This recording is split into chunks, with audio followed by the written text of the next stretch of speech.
If you've ever felt like self care is something other mothers get to do, the moms whose kids can sit still, the ones who have partners to tag in, the ones whose mornings don't start with a meltdown before 7 a.m., then this video is definitely for you. One day I was sitting in the school pickup line. My son had just had a rough day, and his teacher sent me one of those emails. You know the kind that makes your chest tight before you even opened it. And my daughter, she was texting me from an after school activity asking why I was late again. I was just sitting in that car, gripping the steering wheels, eyes burning, thinking, I just need a break. I need 5 minutes where nobody, and I mean nobody, needs something from me. But you know what I told myself? I told myself I didn't deserve a break. I told myself I hadn't earned it because the house was a mess, because I lost my patience that morning, because I hadn't given my son the lunch treat I had promised, and because I felt like I was failing at every single thing that mattered.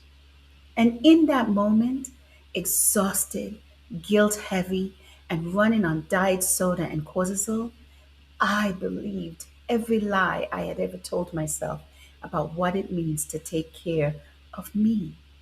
So today, I'm breaking down 7 lies that moms raising a child with ADHD believe about self care. Lies I believed. Lies that kept me burnt out, bitter, and running on empty. And I'm going to tell you the truth that replaced each and every one of those lies.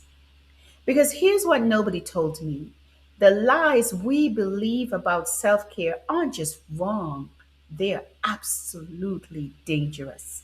They keep us stuck in a cycle of guilt and depletion that makes it harder, not easier, to be the mom our kids need. So let's get into it. Line number one: taking time for yourself means I'm taking time away from my child who needs me the most. This was the big one for me, the lie that held everything else in place. When your child has ADHD, you know their world is harder. You know school is harder.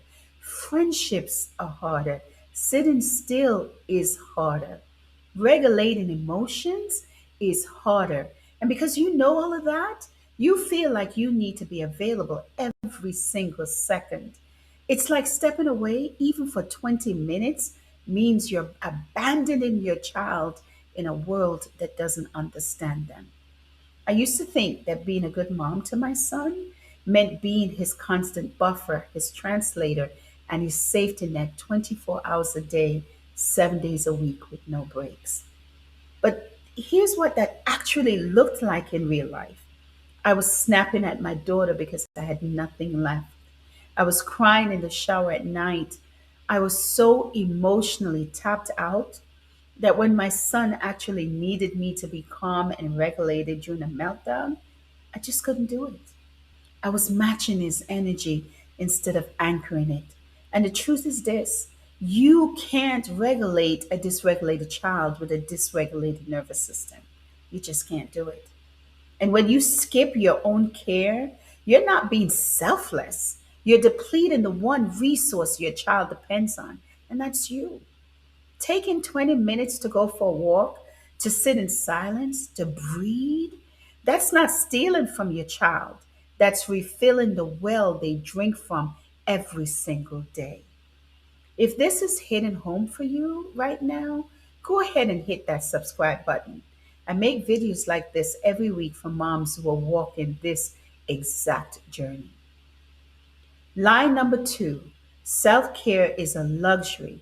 It's a spa days and vacations I can't afford. Can we talk about this? Because I think social media did us so dirty with this one.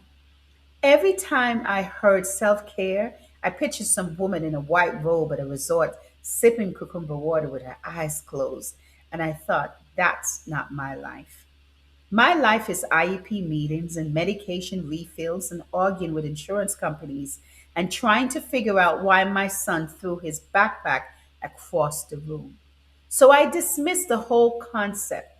I thought self care was a luxury for women with different lives, easier lives. But here's what I eventually learned: real self care for a mom raising a child with ADHD, it doesn't look like a magazine cover. It looks like going to bed 30 minutes earlier instead of doom scrolling. It looks like drinking water before your fourth cup of coffee or diet soda. It looks like saying, I need 10 minutes when you feel yourself reaching your limit and actually taking those 10 minutes instead of pushing through. Real self care is eating lunch instead of skipping it because you were on the phone with the school. Real self care is keeping that therapy appointment for yourself, not the one, not just the one for your child. Real self care is letting the dishes sit for one night so you can read a book or watch something that makes you laugh. It's not about money, it's not about time off. It's about small intentional choices that tells your body and your brain I matter too. And I want to say something directly to you right now, to the mom who's been running on empty for so long. She doesn't remember what it feels like to be rested. I see you. You aren't failing. You're carrying a weight that most people will never understand. And at Mom Parent ADHD, we're here to help you trade that crushing guilt for real, practical self compassion. You are exactly the mom your child needs. But that mom also deserves to be cared for. Come find your community. Let's lift each other up. Line number three: I have to get everything under control before I can focus on myself. Oh, this one kept me stuck for years.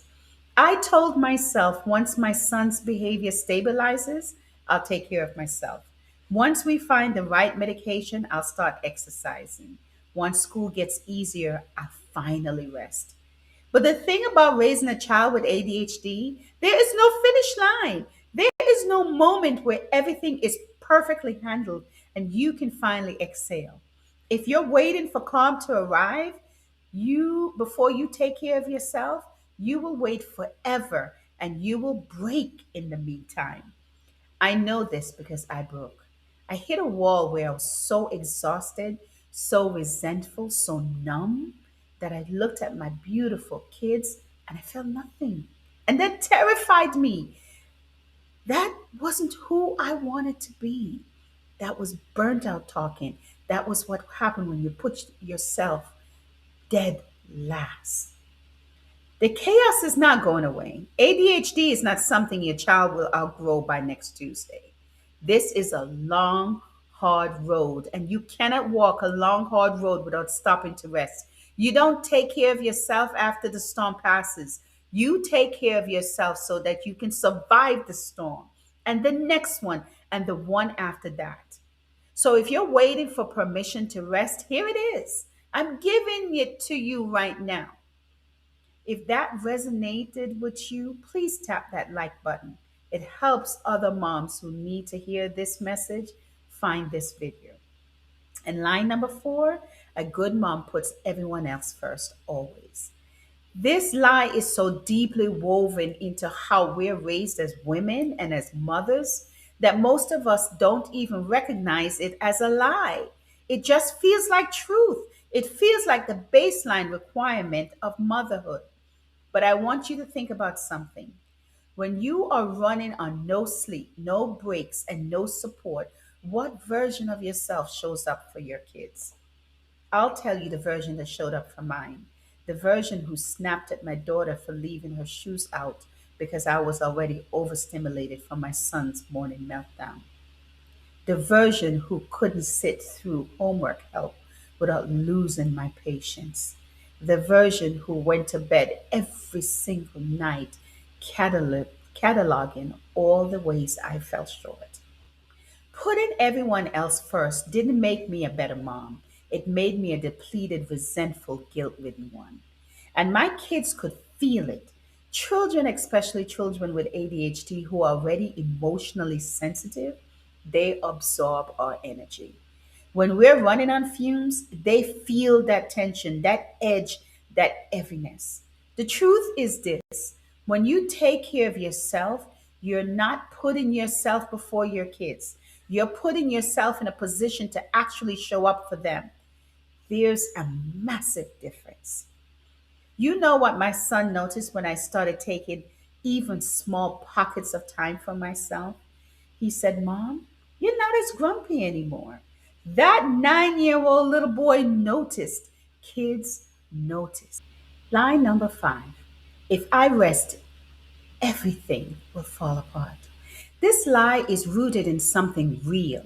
Because let's be honest, when you're a mom raising a child with ADHD, especially if you're doing it without a partner, you're holding a lot of things together: the schedules, the medications, the school communication, the routines that keep your household functioning, the emotional regulation for everyone in the house. And it feels like if you step away even briefly, it will all collapse.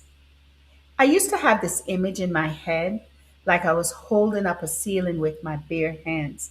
And if I moved even an inch, the whole thing would come collapsing down on my kids.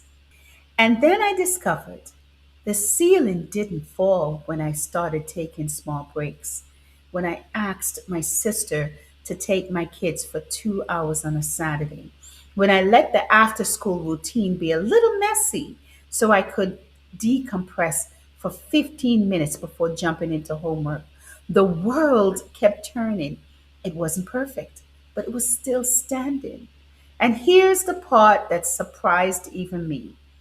Sometimes things actually went better when I stepped back because I came back calmer. I came back more patient.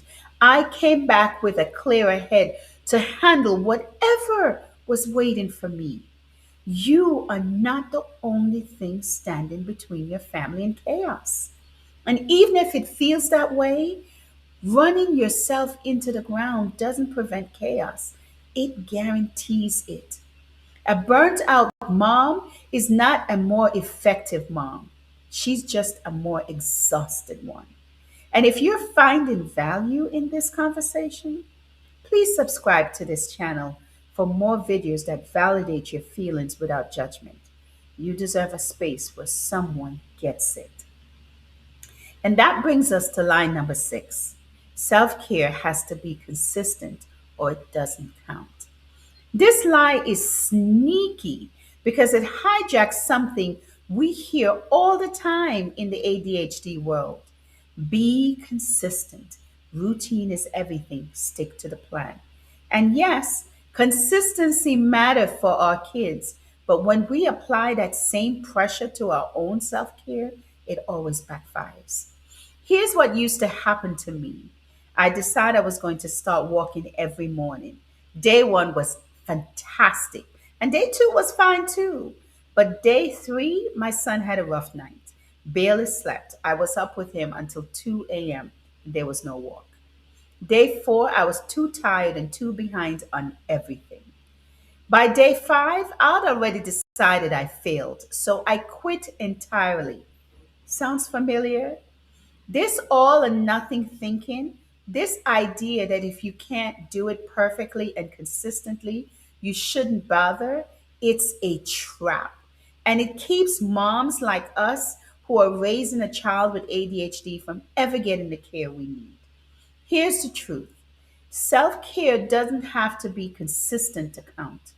5 minutes of breathing today is enough, even if you couldn't do it yesterday. A 10-minute walk this week matters, even if you didn't walk at all last week. Crying in the car for 3 minutes while processing your feelings, that counts too. Something I hear a lot of moms say is, I feel guilty when I try to take care of myself and when I can't keep it up. That guilt is the lie talking. Your self care doesn't need to be a streak to be valuable. It just needs to happen when you can make it happen. Any amount is better than none.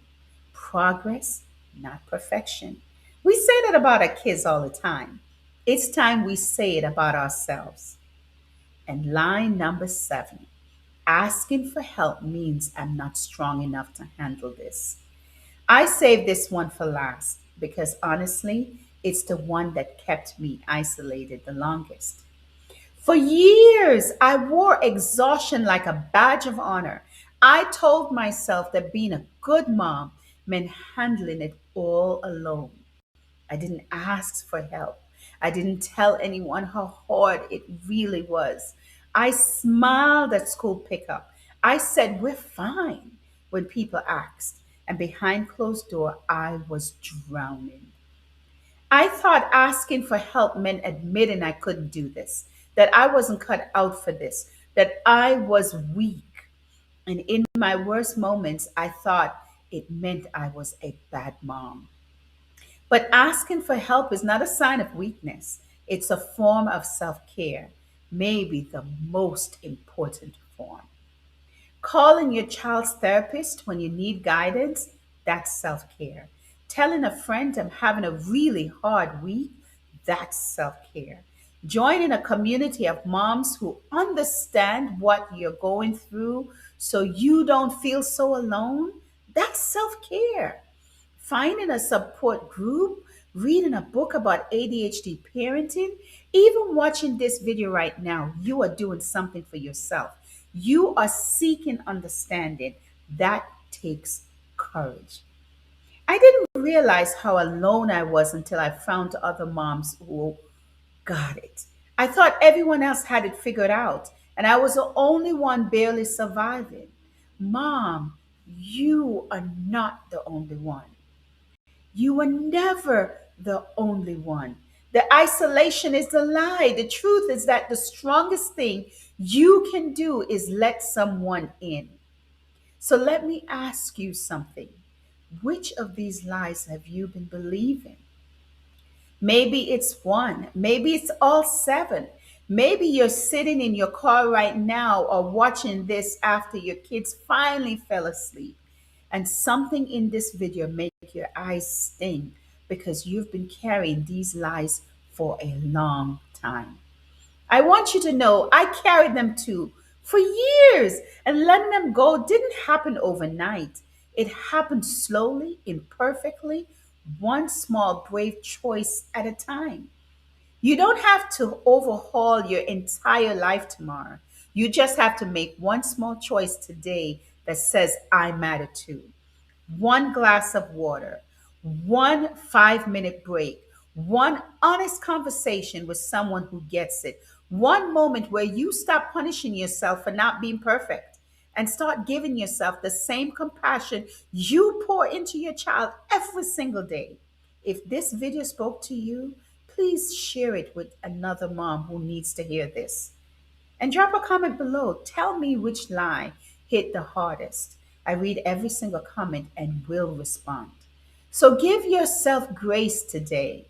You are not just raising a child with ADHD, you're building trust between you and your child. You're teaching resilience by helping them watch you get back up when it's hard. You're nurturing emotional strength in yourself and in them, one imperfect, compassionate, courageous day at a time. And that is not a small thing, that is everything. I'll see you in the next video. And remember, this is not medical advice, it's the heart and experience of a mom who is parenting a child with ADHD right alongside you.